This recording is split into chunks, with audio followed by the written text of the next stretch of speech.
अस्सलाम वालेकुम नाज़रीन, अवां ॾिसी रहिया आहियो प्रोग्राम इसहाक कोलाची सां गॾु। नाज़रीन, 12 फरवरी 2026 में बांग्लादेश में इलेक्शन थी आहे। उन इलेक्शन में बांग्लादेश नेशनलिस्ट पार्टी जेका आहे उहा 2/3 अक्सरियत हासिल करे वरिती आहे, 2/3 मेजॉरिटी। ऐं उनखां अलावा उन्हनि तक़रीबन 200 खां वधीक सीटूं हासिल करे वरितियूं आहिनि, जॾहिं त जमात इस्लामी तक़रीबन 70 जे लॻभॻि सीटूं हासिल करे वरितियूं ऐं अपोज़िशन पार्टियूं बि उन सां गॾोगॾु आज़ादु उम्मीदवार बि उन में कामयाबी हासिल करे वरिती। पर वॾो जेको अहम किरदारु हुयो, जेका JNZ ख़ासि तौर ते जेका अॻोणी हुकूमत हुई, अॻोणी वज़ीर आज़म हुई शेख हसीना वाजिद, उनजी गवर्नमेंट खे जेका उनजी गवर्नमेंट हुई, हुकूमत हुई, उनजो तख़्तो ऊंधो कयो। उनखां पोइ उनजी हुकूमत ख़तमु थी वई। पर उन बावजूदि जेका उन्हनि पार्टी नई ठाही, उहा बि सिटीज़न पार्टी 5-6 सीटूं हासिल करे सघी। वाज़े तौर ते इन इलेक्शन में जेका कामयाबी हासिल करे वरिती आहे उहा बांग्लादेश नेशनलिस्ट पार्टी। उनखां अलावा हिन बांग्लादेश में जेका इलेक्शन थी आहे, उनखां पोइ इलेक्शन कमीशन जेका बांग्लादेश जी आहे, उन्हनि बि हतमी रिज़ल्ट बि जारी करे छॾियो। ऐं हतमी रिज़ल्ट सां गॾोगॾु अहम ॻाल्हि इहा कई आहे त हीअ इलेक्शन साफ़ फेयर एंड फ्री इलेक्शन थी आहे। ऐं उनखां पोइ जेके अपोज़िशन पार्टियूं आहिनि उहे बि अपोज़िशन जे तौर ते अॻिते हलणु चाहिनि थियूं। ऐं ख़ासि तौर ते उन्हनि खां जेके उन्हनि जा कारकुन आहिनि, वोटर्स आहिनि, उन्हनि खे इत्मिनान जो इज़हार करण जो पिणु चयो वियो आहे। ऐं ख़ासि तौर ते हीअ इलेक्शन जेका आहे उहा थी वई। ऐं उनखां पोइ हाणे ॾिसिजे, वॾो अहम सुवालु इहो आहे त जेका गवर्नमेंट हाणे ठहंदी बांग्लादेश नेशनलिस्ट पार्टी, छाकाणि त उन्हनि वटि 2/3 मेजॉरिटी आहे, उहा अकेले सिर हुकूमत ठाहे सघे थी। पर जेकॾहिं हू अपोज़िशन खे खणी हले थी या नथी खणे, इहो वॾो अहम सुवालु आहे। उनखां अलावा जेका इलेक्शन कमीशन आहे बांग्लादेश जी, उन्हनि बि वाज़े तौर ते अॼु हतमी रिज़ल्ट जारी करे छॾियो आहे। उनखां अलावा हिन चूंडनि ते पिणु इत्मिनान जो इज़हार कयो आहे। उन ते पाण ॻाल्हि ॿोल कंदासीं। हींअर पाण खे प्रोग्राम में जॉइन कयो आहे सीनियर तजिया निगार आहिनि मीर मज़हर टाटपुर साहब, उन्हनि सां पाण ॻाल्हि ॿोल कंदासीं। वॾी महिरबानी मीर मज़हर साहब, असांखे प्रोग्राम में टाइम ॾियण जे लाइ। मीर मज़हर साहब, अवां इन सॼी सिचुएशन खे कीअं पिया ॾिसो जॾहिं शेख हसीना वाजिद जो तख़्तो ऊंधो कयो वियो? उनखां पोइ आलमी लेवल ते बांग्लादेश में तमामु घणी हिकिड़ी इन डेप्थ ॾिठो वियो बांग्लादेश जी चूंडुनि खे, बांग्लादेश जी हिस्ट्री खे या बांग्लादेश जी ओवरऑल इरा खे। पर हींअर जेका रीसेंट इलेक्शन थी आहे, उन हवाले सां अवां छा चवणु चाहींदा? महिरबानी अदा। अर्ज़ हीअ त बंगाल में जेका हींअर इलेक्शन थी आहे उहा फ्री ज़रूर थी आहे, फेयर कोन्हे। इन सेंस में जो आम जेका साल अॻु मूवमेंट थी, नौजो इंफ्लुएंस थी, ऐं पोइ उन खे हाईजेक करे वई अपोज़िशन उन वक़्त जी जेका जमा इस्लामी हुई। ऐं पोइ उन मूवमेंट जे तहत जेका हसीना वाजिद जी अवामी लीग जी हुकूमत ख़तम थी। ऐं उन खां पोइ हुननि पंहिंजे हिसाब सां चेंजिस आंदियूं ऐं तक़रीबन अवामी लीग खे ॿाहिरि कढी छॾियो इलेक्शन खां ॿाहिरि। ऐं जेका उन वक़्त जी ओरिजिनल इस्टेब्लिशमेंट में इस्टेब्लिश 2 पॉलिटिकल पार्टियूं हुयूं, जेके अवामी लीग हुई ऐं बांग्लादेश नेशनल पार्टी हुई। पोइ जेॾी महिल हिननि अवामी लीग खे हिन इलेक्शन में माइनस कयो त पोइ जमा इस्लामी उभरी आई 2 वॾियूं पार्टियुनि जी शक्ल में, जॾहिं जमा इस्लामी कॾहिं बि एतिरी वॾी पॉलिटिकल पार्टी न हुई। ऐं हींअर बि जेको जमा इस्लामी आई आहे उहो 11 पार्टियुनि जो इतिहाद आहे। उन हिसाब सां उन्हनि 70 सीटूं खयूं आहिनि आउट ऑफ 300 जे हाउस मां। ऐं हिन में इहा ॻाल्हि सही आहे त जॾहिं हुकूमत वई पे हसीना वाजिद जी, त हसीना वाजिद इहा ॻाल्हि कई हुई त मुंहिंजी हुकूमत अमेरिका ढाहे थी ऐं अमेरिका मां ख़ुशि कोन्हे। ऐं पोइ उन जो रिज़ल्ट इहो थियो जो हुनजी हुकूमत ख़तम थी, उन जो इंडिया ते बि असरु पियो ऐं इंडियंस बि इहा ॻाल्हि कई त अमेरिका इंटरफेयर थो करे बंगाल में। पर पोइ जेको हाणे इलेक्शन थी ऐं हसीना वाजिद जे दौर में बि ईअं थियो जो हसीना वाजिद बि 15 साल हुकूमत कई ऐं उन में तमामु घणियूं कमज़ोरियूं थियूं ऐं उन्हनि ॾुखियुनि हालतुनि में विया ऐं उन बि सख़्तियूं कयूं।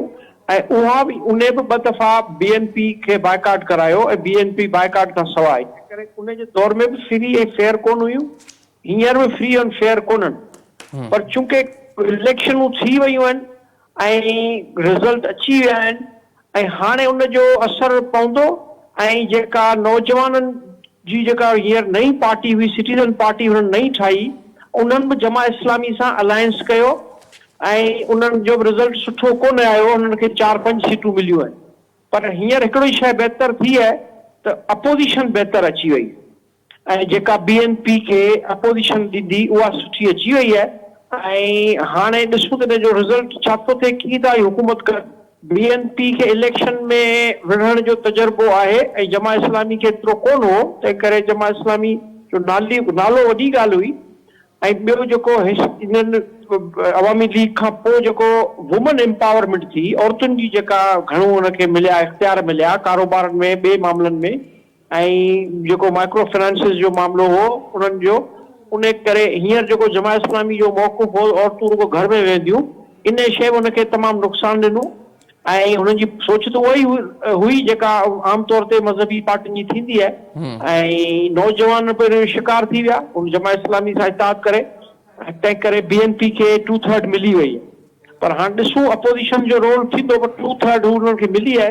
हाणे उहो 2/3 जे आसिरे ते था हलनि या अपोज़िशन खे गॾु खणी था हलनि, इट डिपेंड्स। ऐं फॉरेन पॉलिसी न्यूट्रल था कनि, बैलेंस था कनि, या प्रो इंडिया था कनि या प्रो अमेरिका था कनि। ऐं हेसी ताईं हुते चाइना जो इन्फ्लुएंस वधीक रहियो आहे। हाणे ॾिसूं उहो चाइना जो इन्फ्लुएंस कीअं था घटाइनि। सो इहे ॿ टे शयूं आहिनि फॉरेन पॉलिसी जे एंगल सां ऐं लोकल हिसाब सां। ऐं रिज़ल्ट हाणे उन्हनि जी मैनेजमेंट ते आहे, मंडे ताईं हू कसम खणंदा, लेट्स सी जीअं था। अच्छा मीर साहब, इहो बि ॿुधाइजो, अवां सम्झो पिया हींअर जेका इलेक्शन थी गुज़री, उन इलेक्शन खां पोइ जेको अवां जीअं अहम ॻाल्हि कई त अपोज़िशन हींअर मज़बूत आहे, अवां सम्झो पिया त हींअर उते जेको सियासी इस्तेकाम आहे उहो अची वेंदो ऐं अपोज़िशन पार्टी ज़ाहिर आहे इख़्तिलाफ़ हुकूमत सां रखी सघनि थियूं, पर पोलराइज़ जेका पॉलिटिक्स आहे उहा उते घटि थींदी, उनजो रेशो घटि थींदो। छाकाणि आम तौर ते जॾहिं हुकूमत हिकिड़े जी ठहंदी आहे हिकिड़ी पार्टी जी, त उहे अपोज़िशन पार्टीज़ मुख़्तलिफ़ वक़्तनि ते उन हुकूमत खे हलण न ॾींदियूं आहिनि ड्यू टू पोलराइज्ड पॉलिटिक्स। अव्हां खे लॻे पियो त उते हाणे सियासी अदम इस्तेकाम न रहंदो? डिपेंड करे थो, पर 2/3 उन्हनि खे जेको मिलियो आहे न सर, इन में अपोज़िशन नेचुरली कमज़ोर हूंदी। छो जो अगरि मेजॉरिटी हुकूमत हुजे हा त पोइ उन्हनि खे अपोज़िशन सां गॾु रखिणो पए हा।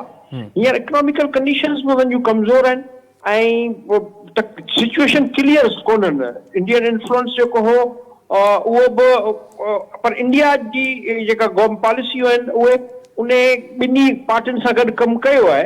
ऐं हाणे हू BNP सां बि कमु कंदा, पर इट डिपेंड थो करे त हू कहिड़े पासे था वञनि ऐं रिलीजियस पार्टियूं कीअं थियूं एक्ट कनि ऐं स्टूडेंट्स कीअं था एक्ट कनि। स्टूडेंट्स में जेका इलेक्शन खां पहिरीं कुझु ग्रुप्स हुआ जेके नौजवान हुआ, जेके लीडरशिप में हुआ, उन्हनि में उहे अलॻि थी विया हुआ, जेका हिननि सिटीज़न पार्टी ठाही आहे students ji.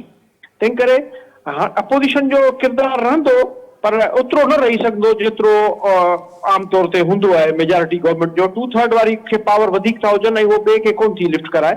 So let's see Bengal में छा थो थिए। जी दा।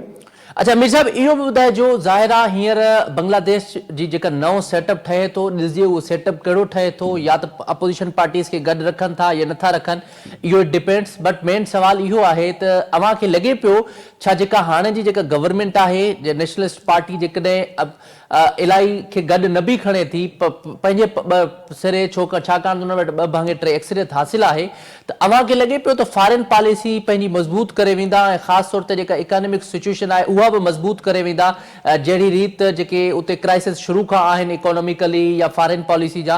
अव्हां खे लॻे पियो त हींअर जेका सिचुएशन आहे उन मां वाज़े लॻे पियो त का तब्दीली अव्हां खे नज़र अचे पई? फॉरेन पॉलिसी में सर अर्ज़ु इहो आहे त हेसी ताईं जेका हसीना वाजिद जी गवर्नमेंट हुई उहा उनखे प्रो चाइना चई सघिजो पिए। ऐं छो जो हुनजो सीपेक जे हिसाब सां हुननि जी हुई डेवलपमेंट्स हुयूं, ऐं पर इत्तेफ़ाक सां उनखे प्रो इंडिया बि चवनि था, पर उहो एक्चुअली फॉरेन पॉलिसी जेका इंटरनेशनल एंगल हुई उहा प्रो चाइना हुई, प्रो अमेरिकन न हुई। ऐं इंडिया जो इन्फ्लुएंस हुन ते हो, छो जो जॾहिं पाकिस्तान खां ब्रेकअप थियो त उन में इंडिया जो रोल हो ऐं अवामी लीग जी हुकूमत हुई, त उहा कनेक्टिविटी उन सां गॾु रही। पर हाणे जेका हींअर पोज़ीशन आहे उन में सिचुएशन चेंज आहे। हाणे अमेरिकन इन्फ्लुएंस जो नज़र अचे थो ऐं पाकिस्तान इन्फ्लुएंस नज़र अचे थो ऐं इंडियन इन्फ्लुएंस ॾिसी सघे थो त हू केतिरो थो अॻिते वञनि, छो जो इकोनॉमिकली डिपेंडेंसी बंगाल जी ईस्टर्न बंगाल जी तमामु घणी आहे इंडियन बंगाल सां ऐं इंडिया सां बिज़नेस जे एंगल सां इकोनॉमी जो हुनजी जुड़ियल इकोनॉमी आहे। इमीडिएट हुनजो नेबर सिर्फ़ु इंडिया ई आहे जंहिंसां हुनजो लिंक आहे ऐं तंहिं करे डिपेंड्स ऐं पर एक्सपीरियंस पार्टी आहे नेशनल पार्टी ऐं उहो पुराणा ई माण्हू आहिनि, पावर पॉलिटिक्स ॼाणनि था ऐं तव्हां ॾिठो रिज़ल्ट बि ॾिठो, इलेक्शन हू मैनेज कीअं करे विया, माण्हू कीअं बीहारे विया ऐं पंहिंजो कमु इलेक्शन जो डे खे कीअं मैनेज करे विया, वोटिंग कीअं कराए विया, इहो तव्हां ॾिठो। छो जो पावर पॉलिटिक्स में इलेक्शन डे इम्पोर्टेंट हूंदो आहे ऐं जमा इस्लामी न करे सघी, अवामी लीग हुई कोन, तंहिं करे उहा शइ ॾिसबी त हाणे हिननि जो रोल कहिड़ो थो बीहे त चाइना ऐं अमेरिका वारे पासे उनखे हैंडल कनि ऐं इंडिया खे कीअं था हैंडल कनि, लेट्स सी। पर मूंखे लॻे इहो थो त इकोनॉमिकल कंडीशंस एतिरियूं आहिनि ऐं अपोजिशन वोकल आहे ऐं तंहिं करे हू ट्राई बैलेंस जी कंदा, बैलेंसिंग करण जी कोशिशि कंदा, मुंहिंजो इहो ख़्यालु आहे। पर जेका इंटरनेशनल सिचुएशन आहे उहा ॾाढी ॾुखी आहे मुल्कनि लाइ हींअर थी वई आहे त ॿिन्ही मां कंहिं हिकिड़े खे चूज़ कजे पावर्स मां। सो ऐं उन में लीडरशिप जो हींअर इम्तिहान आहे, हर मुल्क जी लीडरशिप जो हाणे इम्तिहान आहे। जी साईं। अच्छा मीर साहब, इंडिया ख़ासि तौर ते चाइना ऐं अमेरिका त सुपर पावर्स आहिनि, उन हवाले सां अहम ॻाल्हि कई त ज़ाहिर आहे पिक एंड चूज़ थोरो मुश्किल आहे, पर उनखां अलावा ख़ासि तौर ते इंडिया सां बि अॼुकल्ह बांग्लादेश जा हालात जेके आहिनि कुझु मामलात नथा ठहनि। रिसेंट तव्हांखे ख़बर हूंदी हींअर जेको T20 वर्ल्ड कप थियणु वञे पियो, उनमें बि बांग्लादेश खे या आउट करायो वियो कप मां या कहिड़े बि खणी तरीक़े सां चइजे, भारत पारां मुसलसल बांग्लादेश ते बि हींअर उन्हनि जा तालुकात न। अव्हांखे लॻे पियो छा इहे इन फ्यूचर मैनेज थी वेंदा ऐं मामला सेटल डाउन थी वेंदा, या बांग्लादेश जेको आहे एंटी इंडिया वारो रोल इंटरनेशनल लेवल ते प्ले कंदी? वो अर्ज़ कयो सर, इहो डिपेंड थो करे हिन लीडरशिप ते, जेका नौजवान लीडरशिप आहे इन ते डिपेंड करे थो, BNP जी लीडरशिप ते।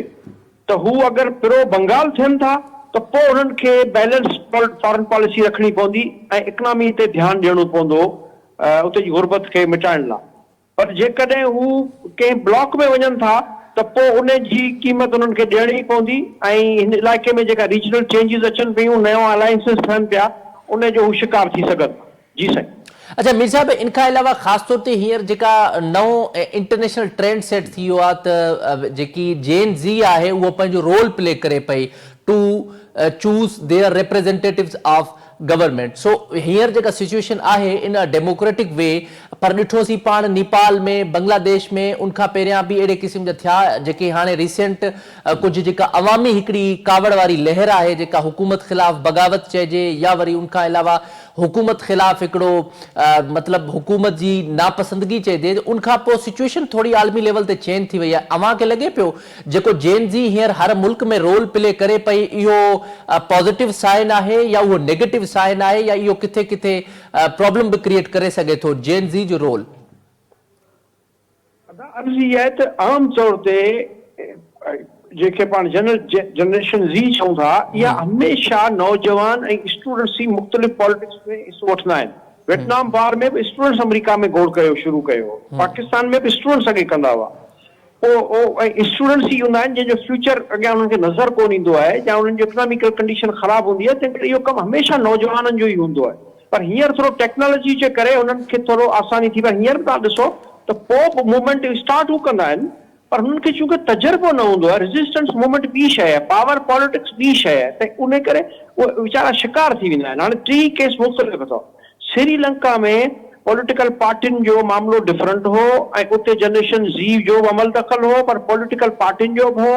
उते जी पॉपुलेशन तमामु बहितर हुई, पढ़ियल लिखियल हुई, ऐं उते हू जेका हुकूमत आई उहा लेफ्ट ओरिएंटेड हुई ऐं उहा नई पार्टी हुई, उते नओं लीडरशिप हो, पहिरें दफ़ा आई हुई ऐं उहा बैलेंस करे विया। ऐं उते जा माण्हू 1.5-2 साल उते जी मूवमेंट हली, जेका श्रीलंका मूवमेंट हुई, ऐं उन खां पोइ हू IMF में विया, IMF मां हाणे निकिरनि पिया। तंहिं करे श्रीलंका जो जेको केस आहे उहो सक्सेसफुल मॉडल आहे डेमोक्रेसी जे एंगल सां।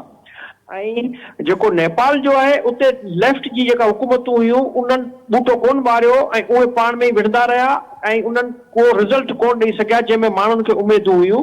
तंहिं करे जेका अर्बन शहरी हुआ ऐं नौजवान हुआ ऐं उन्हनि उहो मूवमेंट हलाई ऐं हींअर बि उन्हनि मूवमेंट हलाई आहे। हाणे उन्हनि जी नई लीडरशिप उभरे पई, जेका हाणे इलेक्शन थींदी उन में जेको नेपाल जो मेयर हो उहो हाणे नौजवान जे तरफ़ां उमेदवार थियो आहे ऐं साम्हूं पुराणो ई ओली आहे जेको प्राइम मिनिस्टर हो, एक्स प्राइम मिनिस्टर हो।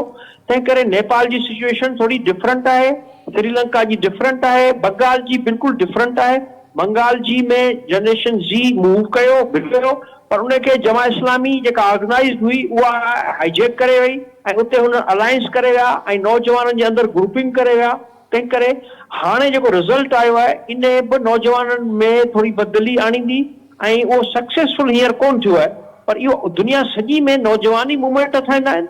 हींअर टेक्नोलॉजी जो जेको रोल आहे इहो थोरो एक्स्ट्रा थी वियो आहे। तंहिं करे शयूं अॻे जेका 10-10 साल लॻंदियूं हुयूं ऐं हिकिड़े साल ॿिनि में ज़ाहिर थियो थियूं वञनि, इहो इम्पैक्ट आहे जेको हाणे पाण ॾिसूं था ऐं इहो रहंदो ऐं इहो हाणे रिज़ल्ट बि ऐं नफ़ा नुक़सान बि जल्दी ज़ाहिर थींदा। जेके अॻे ॾहाके में थींदा हुआ उहो शायदि हिकिड़े हद टर्म में ज़ाहिर थी वञनि। अच्छा मीर साहब, पाकिस्तान जी जेकॾहिं पॉलिटिक्स की ॻाल्हि कयूं त पाकिस्तान जी पॉलिटिक्स हिस्टोरिकली ॾिठो वञे इंस्टेबिलिटी जो शिकार रही आहे, ख़ासि तौर ते उते सियासी अदम इस्तेहकाम रहियो आहे पाकिस्तान में हिस्टोरिकली, न सिर्फ़ु हाणे जी बल्कि हिस्टोरिकली इहो शुरू खां ई रहियो आहे। पर उनखां अलावा जेकॾहिं पाण ॻाल्हि कयूं बांग्लादेश जी, जीअं अवां अहम बांग्लादेश जी पॉलिटिक्स ते उथारिया, अवां एनालाइज़ कजो त जेको बांग्लादेश ऐं पाकिस्तान जी पॉलिटिक्स में कहिड़ो डिफरेंस आहे ऐं जहिड़े तरीक़े सां बांग्लादेश में डेमोक्रेसी आहे, छा पाकिस्तान जी डेमोक्रेसी भी ओड़ी तरीक़े सां ई मूव करे पई या तमामु घणो डिफरेंस आहे ॿिन्ही मुल्कनि विच में? जमहूरियत जा मुख़्तलिफ़ रूप आहिनि, उन जा मुख़्तलिफ़ स्टेप्स आहिनि, उन जा मुख़्तलिफ़ स्टेजिस आहिनि ऐं असां जहिड़े जेके इलाइक़ा आहिनि उन में जमहूरियत ईअं कोन्हे जीअं जमहूरियत जा जेको ओरिजिनल जेको मक़सदु हो माइनॉरिटी जो, मेजॉरिटी जो, 1% 1 वोट जो, पोइ मैनिफेस्टो जो, पोइ हुकूमत जो, पोइ रिस्पॉन्सिबिलिटी जो, जेके माण्हू लीडरशिप थिए थी उहा आवाम जे ॾाढो रिस्पॉन्सिबल हुजे। हिते त इहो कोन्हे कॉन्सेप्ट। हिते तव्हां वोट वठियो हलिया था वञो, पोइ 5 साल ताईं ज़ाहिर कोन था थियो। पॉलिसियूं तव्हां ॿियनि पंहिंजी मर्ज़ी जूं था हलायो या पंहिंजे मुफ़ादनि जूं था हलायो, पंहिंजी डैरीज़ था हलायो, पंहिंजो हिकु मुआशी मुफ़ाद था ॾिसो, पंहिंजो फैमिली पॉलिटिक्स था करियो ऐं पंहिंजो जेके ॿिया जेके वेस्टेड इंटरेस्ट ग्रुप्स आहिनि उन्हनि जा मुफ़ादनि खे था ॾिसो। अवाम खे रुॻो वोटनि जे लाइ इस्तेमालु हिकिड़े ॾींहुं 5 सालनि में कजे थो। तंहिं करे इहा जमहूरियत कोन्हे जेका जमहूरियत जी डेफिनेशन थिए थी ऐं जंहिंमें अवाम जी बालानसीब थिए थी, जंहिंमें तव्हांखे हर मुख़्तलिफ़ फ़िक्र जी माण्हुनि जो ख़्यालु रखणो पए थो ऐं प्रो पीपल पॉलिसी अडॉप्ट करणी पवंदी। सो उहे त असांजे इन ख़िते में कोन्हनि ऐं उहे नज़र बि कोन पियो अचनि ऐं उनजो सबबु आहिनि, उनजो एजुकेशन बि सबबु आहे, उनजो इदारनि जी वीकनेस बि सबबु आहे। अगरि उन में तव्हां ॾिसो त हींअर कहिड़ा पाण वटि इदारा आहिनि जेके स्टेब्लिश आहिनि। पाण वटि 24 कलाक बहस इहो आहे त इदारा मज़बूत करियो। इदारा 70-80 साल थिया आहिनि, या त इदारा को बि मज़बूत कोन थियो आहे। हर इदारे ते क्वेश्चन आहे अवाम जो ऐं हाणे जेको अबरो सबरो फेथ हो वोट ते, उहो पोइ इलेक्शन में इहो वोट जो फेथ बि ख़तमु थी वियो आहे। माण्हुनि जो वोट हिकिड़े खे ॾियो कचे ॿियो ऐं इहो 71 खां पोइ पाकिस्तान में तक़रीबन सभी इलेक्शन में इहो थियो आहे ऐं 71 में जेको थियो हुनजो रिज़ल्ट कोन मञियो वियो। अगरि रिज़ल्ट मञियो वियो त पोइ बंगाल ठहे ई कोन। तंहिं करे पाकिस्तान जो मामिलो या असांजी साउथ एशिया जो जमहूरियत जो मामला थोरा ॾुखिया आहिनि जीअं आम तौर ते दुनिया में थियनि था। तंहिं करे मूंखे त आउं त कोन थो सम्झां त इन क़िस्म जी जमहूरियत खे जमहूरियत चइजे या इन क़िस्म जी जमहूरियत अॻिते को अवाम जे भले जो कमु करे सघे थी। इन जो मतिलबु इहो कोन्हे त को डिक्टेटर अचनि उहे हलाइनि, पर इहा जेकॾहिं शइ ख़राबु आहे त उनखे वधीक बहितर करण जा कोशिशि करणी पवंदी ऐं उहो ठीकु करणी पवंदी। इन खां सवाइ ॿियो हल कोन्हे जेको माण्हू सम्झे थो त ॾाढनि माण्हुनि जी ऐं स्ट्रॉन्ग मैन जी हुकूमत अचे ऐं पोइ कमु थींदो। सो स्ट्रॉन्ग मैन जो को रिज़ल्ट कोन्हे। उन्हनि जा असां ॾिठा आहिनि, फर्स्ट वर्ल्ड वॉर में ॾिठोसीं, सेकेंड वर्ल्ड वॉर में ॾिठोसीं ऐं हाणे बि जेको हींअर तस्वर आहे स्ट्रॉन्ग मैन जो उहो रिज़ल्ट माण्हुनि खे ॾींदो। सो मूंखे त कोन थो लॻे त हिते उहा जमहूरियत आहे जेका जंहिंखे जमहूरियत चइबो आहे उन क़िस्म जी शइ आहे असांजी साउथ एशिया में। जी साईं। अच्छा, लास्ट में आख़िर में इहो ॿुधाइजो मीर साहब, लास्ट क्वेश्चन, जहिड़े तरीक़े सां नेपाल में पाण ॾिठो, जहिड़े तरीक़े सां बांग्लादेश में ॾिठो, ख़ासि तौर ते जेएनज़ी पंहिंजो वॾो रोल अदा कयो ऐं उनखां पोइ हिकिड़ो सिटिंग गवर्नमेंट जो तख़्तो ऊंधो कयो ऐं अहिड़ो ई कुझु अव्हां खे लॻे पियो त इन फ्यूचर पाकिस्तान में जहिड़े तरीक़े सां धड़ाधड़ तरमीमूं थियनि थियूं, अवाम जी हुकुमराननि खे परवाह कोन्हे, इन्फ्लेशन जी परवाह बि न आहे, इकोनॉमी जी परवाह न आहे, बसि धड़ाधड़ तरमीमूं अची करे इस्तिस्ना वठनि था। हुकुमरानूं जमात हिकिड़ी पार्टी खे साइड लाइन करे ॿी खे साइड लाइन करे ॿ पार्टियूं जमात जूं ख़ासि तौर ते हुकूमत जो मज़ो थो वठनि। अव्हांखे लॻे पियो इन फ्यूचर पाकिस्तान में बि का अहिड़ी मूवमेंट शुरू थी सघे थी, छाकाणि त मूवमेंट हलंदियूं आहिनि, हींअर बि जेके अपोजिशन पार्टियूं आहिनि उन्हनि जो अलायंस आहे, पर अव्हां सम्झो पिया त इन पाकिस्तान जेका जेन ज़ी आहे उहो पंहिंजो रोल प्ले करे सघे थी इन्हनि हुकुमराननि ख़िलाफ़? बिल्कुलु पाकिस्तान मूवमेंट हली सघे थी, जनरेशन जी हलाए सघे थी, पर उन में पाकिस्तान जो सिचुएशन डिफरेंट आहे, सूबनि जा मामला डिफरेंट आहिनि, सिंध जी सिचुएशन डिफरेंट आहे, बलोचिस्तान जी डिफरेंट आहे, KPK जी डिफरेंट आहे, पंजाब जी डिफरेंट आहे, पाण उन्हनि जी पॉलिटिकल अपब्रिंगिंग डिफरेंट आहे, उन्हनि जो पॉलिटिकल माहौल चइनी सूबनि जो डिफरेंट आहे। तंहिं करे हिते जी मैटर अगरि करे थी त पंजाब जी ऐं KPK जी हींअर पॉलिटिक्स मैटर करे थी। सिंध जी पॉलिटिक्स में तव्हां ॾिसो केतिरियूं फॉल्ट लाइन्स आहिनि, हिक ॿिए जे सिंध में रहंदड़ माण्हू जेके आहिनि उन कहिड़ियूं कहिड़ियूं नयूं नयूं ॻाल्हियूं था कनि, नॉन इश्यूज़ खे एॾो अॻिते था आणीनि जंहिंजी का हद कोन्हे, नौजवाननि खे इस्तेमालु करण जा इलाही तरीक़ा था इस्तेमालु थियनि। तंहिं करे तव्हां ॾिठो हूंदो त अवाम इररिलेवेंट थी वई आहे ऐं उहा रिएक्ट कोन थी करे, लीडर्स ते बिलीव कोन थी करे, छो जो हुन सां अवाम सां एॾी ज़्यादती थी आहे जंहिंजी का हद कोन्हे, इस्तेमालु थी वई आहे ऐं जनरेशन ज़ी सां बि ज़्यादती थी आहे। पर पंजाब में हींअर कुझु आसरो थियो आहे, उते जी पॉपुलेशन कुझु बहितर थी आहे नौजवान जी, पर इकोनॉमिकल सिचुएशन जेके पाकिस्तान जूं आहिनि इहा अञा वधीक ख़राब थींदियूं, छो जो जेको फिनामिना पाकिस्तान जो आहे, जेको ई डेटा आहिनि, इहे डेटा उहे कोन्हनि जेके एक्चुअलाइज़ेशंस कोन्हनि, छो जो न को मैन्युफैक्चरिंग थी तरक़ी करे, न को एग्रीकल्चर थो तरक़ी करे ऐं न को नौकरियूं थियूं निकिरनि। तंहिं करे मूंखे कोन थो लॻे त इकोनॉमिकल सिचुएशन का बहितर थींदी, पर उन खे लीड वरी नौजवान ई कंदा ऐं आउं होपफुल आहियां, बिल्कुलु नौजवाननि में ई होप रहे थी ऐं उहे ई लीड कंदा अॻिते हली।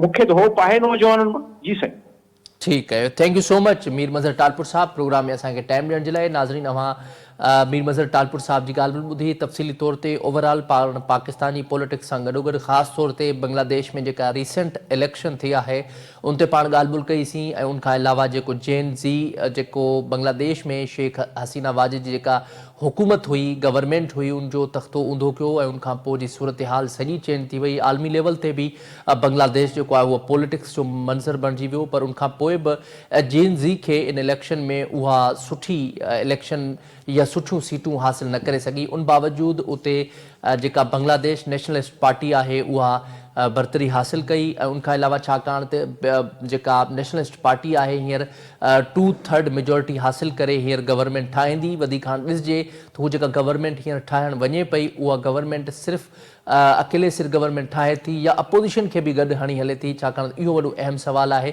छा उते बि हाणे पॉलिटिकल इंस्टेबिलिटी रहंदी या हुते जेको पॉलिटिकल स्टेबिलिटी में कन्वर्ट थींदी। अॼु जे प्रोग्राम में एतिरो ई, मूंखे इजाज़त ॾींदा, अल्लाह निगहबान।